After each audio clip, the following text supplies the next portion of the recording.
प्रिय विद्यार्थियों, आप सभी का स्वागत है इस कहानी के तृतीय भाग में। तो आइए शुरू करने से पहले एक बार इस कहानी को पीछे से एक बार पुनरावृत्ति कर लेते हैं। एक बलवान शेर था, वह वन का राजा था। सभी पशु शेर से डरते थे। शेर प्रतिदिन पशुओं को मारता था। उस प्रकार पशुओं की संख्या कम हो गई। जंगल में पशुओं की संख्या कम हो गई। शेर से डरे हुए पशु गुफाओं में रहते थे। एक बार शेर जो है भूखा हो गया। इधर उधर घूमते हुए उसने एक गुफा देखी और सोचने लगा। उसने सोचा, इस गुफा में अवश्य ही पशु होगा। मैं उसको खाकर तृप्त हो जाऊंगा और यह गुफा भी मेरी हो जाएगी। यहाँ तक कहानी हो चुकी थी। तो आइए इसी कहानी का आगे कंटिन्यूशन करते हुए।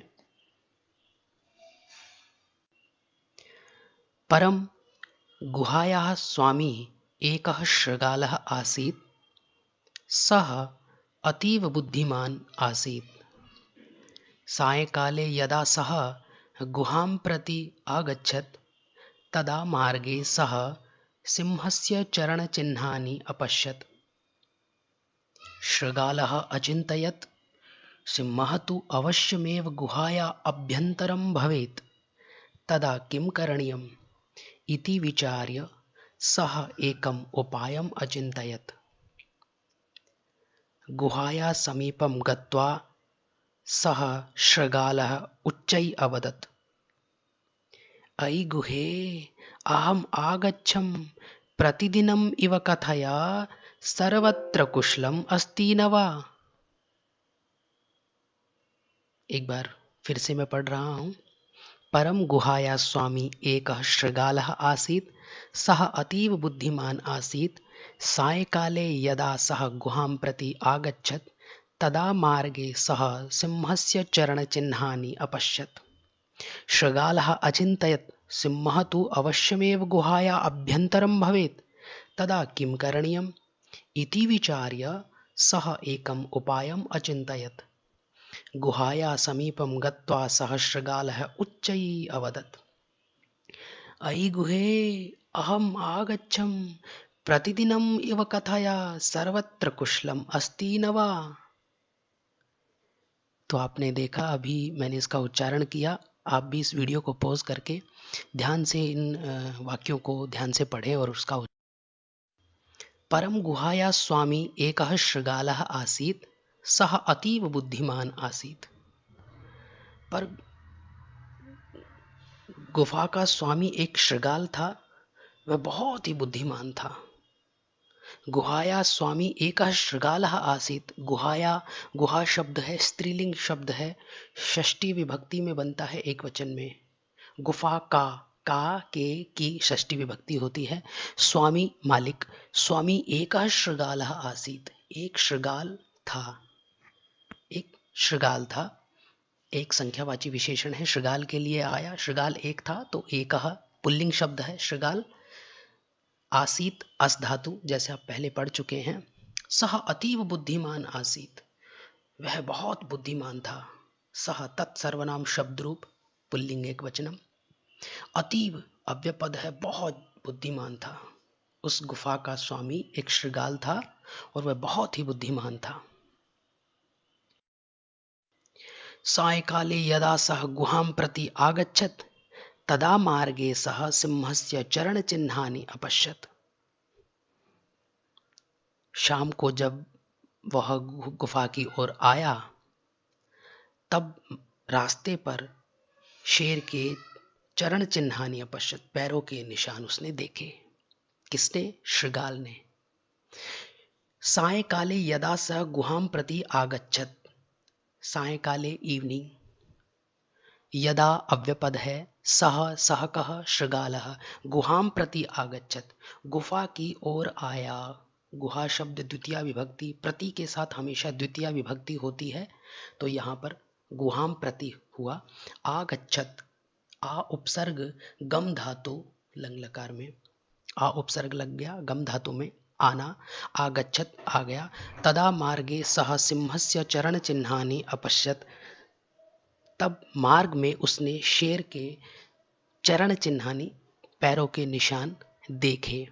सिंहस्य षष्ठी विभक्ति अत्र, काके की शेर के चरण चिन्ह अपश्यत, अपश्यत अत्र दृश धातु लंग लकार एक वचनम वर्तते। अपश्यत भूतकाल में होता है लंग लकार। अपश्यत अपश्यताम अपश्यन अपश्य अपश्यतम अपश्यत अपश्यम अपश्याव अपश्याम। अपश्यत दृश धातु लंग लकार एक वचनम प्रथम पुरुष। शृगालः अचिन्तयत् सिंहः तु अवश्यमेव गुहायाः अभ्यन्तरं भवेत्। शृगाल ने सोचा शेर तो अवश्य ही इस गुफा के अंदर होना चाहिए। शृगाल ने सोचा शेर अवश्य ही इस गुफा के अंदर होना चाहिए। अचिंतयत चिंत धातु लंग लकार एक वचनम। शृगाल ने सोचा।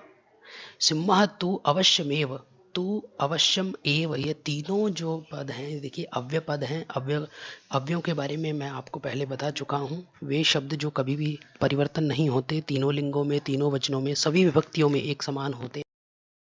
तदा किम करणीयम इति विचार्य सह एकम उपायम अचिंतयत, तब क्या करना चाहिए यह सोचकर उसने एक उपाय निकाला, उपाय सोचा।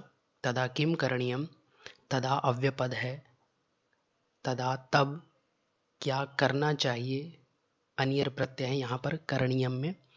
इति विचार्य सोचकर, सोचकर, विचार्य विचर ल्यप प्रत्यय। प्रत्ययों के विषय में आप पिछली कक्षाओं में पढ़ चुके हैं। त्वा ल्यप तुमुन प्रत्यय, तो ल्यप प्रत्यय जो है त्वा प्रत्यय के समान ही, अर्थात कर के अर्थ में ही होता है, परंतु उपसर्ग आने पर ल्यप हो जाता है। वी उपसर्ग है, चार धातु ल्यप प्रत्यय। विचार्य सह एकम उपायम अचिंतयत, उसने एक उपाय सोचा। संख्यावाची विशेषण नपुंसकलिंग। उपायम अचिंतयत, अचिंतयत चिंत धातु। गुहाया समीपे गत्वा सह शृगालः उच्चै अवदत्, गुफा के पास जाकर शृगाल जोर से बोला। गुहाया समीपे गत्वा सह शृगालः उच्चै अवदत्, गुहाया गुफा के, काके की षष्ठी, समीपे अव्यपद पास, गत्वा गम प्लस त्वा, जैसा अभी पहले बताया था मैंने प्रत्ययों के विषय में। त्वा प्रत्यय कर अर्थ में होता है, गम प्लस त्वा गत्वा जाकर, हस प्लस त्वा हसित्वा हंसकर, खाद प्लस त्वा खादित्वा खाकर। तो त्वा प्रत्यय कर अर्थ में होता है, समीपे, गत्वा जाकर, सह शृगालः वह शृगाल, उच्चै अवदत् जोर से, अव्यपद है, उच्चै अवदत् जोर से बोला। अवदत् वद धातु लंग लकार। अवदत् अवदताम अवदन अवदह अवदतम अवदता अवदम अवदाव अवदाम लंग लकार होता है बोलने के अर्थ में, वद धातु। अयि गुहे अहम आगच्छम, अरे गुफा मैं आ गया। अहम अस्मद शब्द रूप है यहाँ पर प्रथमा एक वचन में, अस्मद शब्द रूप आ गया, आपको मैं ज़रूर सिखाऊंगा। अस्मद पूरे विभक्तियों में रूप चलते हैं, अस्मद और युष्मद। अहम अयि गुहे अहम आगच्छम, अरे गुफा मैं आ गया। प्रतिदिनम इव कथया सर्वत्र कुशलम अस्ति न वा, प्रतिदिन की तरह ही कहो सब कुछ ठीक ठाक है ना। प्रतिदिनम इव कथया, इव अव्यपद है, कथया कहो, सर्वत्र सब कुछ, ऑल, कुशलम अस्ति न वा कुशल है ना, कुशलम सब ठीक ठाक है ना, अस धातु लट लकार। इतना उसने बताया। शृगाल ने जो है अपनी गुफा को ऐसा कहा, क्योंकि उसको पता लग चुका था कि गुफा के अंदर शेर है। तो उसने ये उपाय सोचा और ऐसे ही नाटक किया, दिमाग दौड़ाया, बुद्धि का प्रयोग किया, बुद्धि से काम लिया और अपनी गुफा से बात की उसने। तो आइए, इसके बाद इस कहानी का अगला भाग एक और है, चतुर्थ भाग। उस भाग में इस कहानी की समाप्ति होगी। तो तब तक के लिए धन्यवाद। Thank you.